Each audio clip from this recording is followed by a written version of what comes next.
నంది. ఏం చేస్తా? వ్యవసాయం పనికి చేస్తారా? ఎంతమంది పిల్లలు? 5. ముగ్గురు పిల్లలా? 5గురు పిల్లలా? ఇంకా ఇద్దరు రోడ్లోకి వెళ్ళారా? చేరికి వెళ్ళాడా? ఓకే. నువ్వు వెళ్ళట్లేదు స్కూల్కి? ఏమి వెళ్ళవా? వెళ్ళాను మేడం. 10th అయిపోయింది. ఇంటర్ చదువుదామంటే క్యాస్ట్ సర్టిఫికెట్ లేదా? గవర్నమెంట్ ఇవ్వట్లేదు. 10th దాకా ఎక్కడ చదువుకున్నావు? బుర్గంపాడులో చదివావా? ఎట్లా మరి మీకు నైట్ ఉండాలంటే కరెంట్ అయ్యి ఉన్నాయా? లేవు మేడం. కరెంట్ ఏం లేదా? సోలార్ లైట్ రాదా? Water boring madam. బోరింగ్ ఉందా ఇక్కడ? ఉందా? బోర్ వాటర్ మంచిగా రావా? బోర్ వాటర్ రావా? నీ చెల్లా? అక్క పాప. రేషన్ ఇస్తా, తీసుకుంటారా? చిన్న రేషన్ ఇస్తా. రవి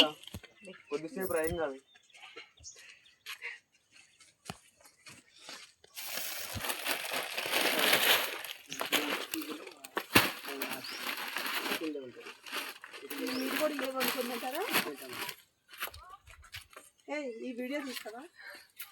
మేము సహాయం చేసేదానికి మేము మొక్కలు కూడా ప్రొవైడ్ చేస్తున్నామమ్మా. ఈ మొక్క కూడా మీరు పిల్లల్లాగే చూసుకోండి. మొక్కలు కూడా దీంట్లో రేషన్ బియ్యం ఉన్నాయి, కందిపప్పు, సోప్స్ అవి ఉన్నాయి. ఓకేనమ్మా. మన దేశంలో చిన్న చిన్న గ్రామాల్లో ఇంకా చాలా కుటుంబాలు కష్టాల మధ్యే జీవితం కొనసాగిస్తున్నాయి. ఈరోజు అలాంటి ఒక చిన్న కుటుంబం గురించి చూద్దాం. చిన్న గ్రామం, సాదాసీదా ఇల్లు, పెద్ద కుటుంబం.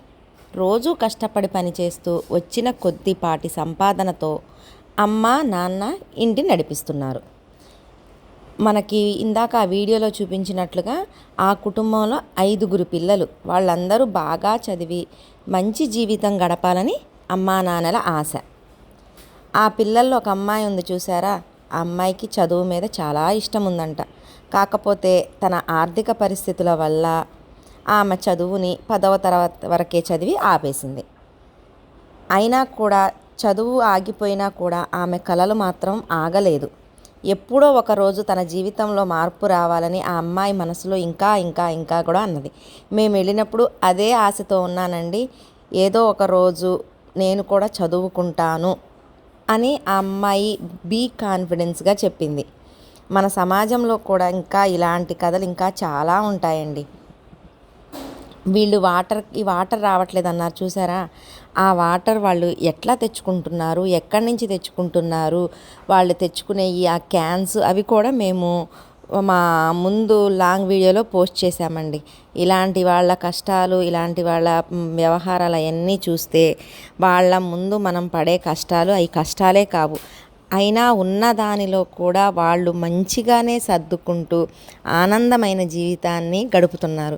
మనము ఈ రోజుల్లో ఇంత మనం మంచిగా ఉంటున్నా సరే ఇంకా ఏదో లేదు, ఇంకా ఏదో చెయ్యాలి అనే అసహనంతోనూ మన జీవితాలని మనమే కుప్పకూల్చుకుంటున్నాము.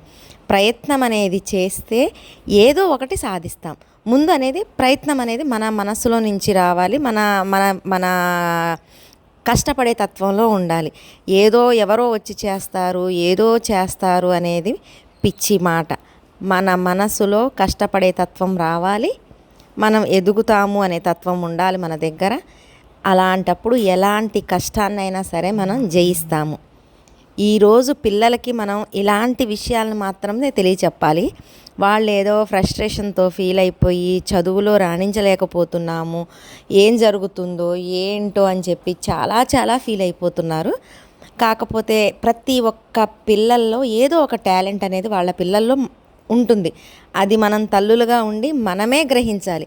ఎంతసేపు మనము చదువు చదువు చదువు అని చెప్పి వాళ్ళని మైండ్ని బాగా ఫ్రస్ట్రేషన్కి బాగా ఒత్తిడికి గురి చేస్తున్నాము.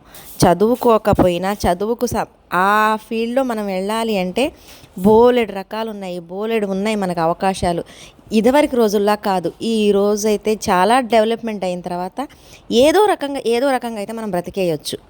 అలాంటివి పిల్లలకి మనం చిన్నప్పటి నుంచే చెప్పాలి. కానీ ఎంతసేపు వాళ్ళకి ఇష్టం లేని ఫీల్డ్లోకి వెళ్ళిపోయి ఇదే చెయ్యాలి, ఇదే చెందాలి అనేది మాత్రం శాసించకూడదండి మనం. ఇది మాత్రం నా అభిప్రాయం అండి. ఇలాంటివి మీకు కనుక నచ్చితే మా వీడియోని లైక్ చేయండి, షేర్ చేయండి.